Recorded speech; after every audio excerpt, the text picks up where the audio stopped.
নমস্কাৰ সকলোকে মোৰ আন এটি সৰু ভিডিঅ'লৈ আপোনালোকক পুনৰ স্বাগতম জনালোঁ। কি খবৰ আপোনালোকৰ? আশা কৰোঁ সকলোৰে খবৰ ভাল, মোৰো ভাল। আজি দেওবাৰ, মই ভাবিছোঁ মোৰ ফ্লাৱাৰখিনিৰ গছত অলপ পানী ঢালিম আৰু আহি দেখিলোঁ এইজোপা অপৰাজিতাৰ গছ। প্ৰথমবাৰ এপাহ ফুল লাগিছে। বহুত দিনৰ পৰা গছজোপা তেনেকেই আছিল, মানে বহুত পাত গছে পুৰা জংঘল হৈ গ'ল, কিন্তু আজি প্ৰথমবাৰ ধৰি মোৰ মনটো ভাল লাগিছে। তাৰপিছত আহি তললে এই ফুলখিনি দেখিছে, ফুলখিনি এবাৰেই ফুল আহে, মানে বৰষুণৰ পানী পালে কলি আহে, তাৰপিছত ফুল দিয়ে।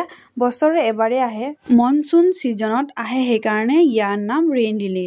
ৰেইন দিয়াৰ বাবে ফুলখিনি আহে। আৰু কেনেকুৱা লাগিছে কমেণ্ট কৰি জনাব দেই।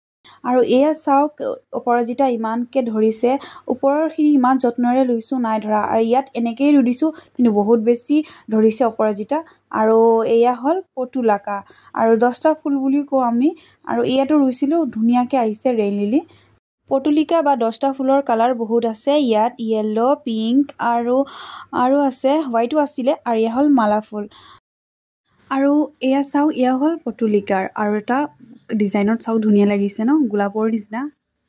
আৰু এয়া হ'ল পাৰ্পল হাৰ্ট, আৰু প্ৰথমবাৰ ফুল এপাহ লাগিছে আৰু আপোনালোকক দেখুৱাইছোঁ। বাই বাই, মোৰ সৰু ভিডিঅ'টো ইমানেই। বাই।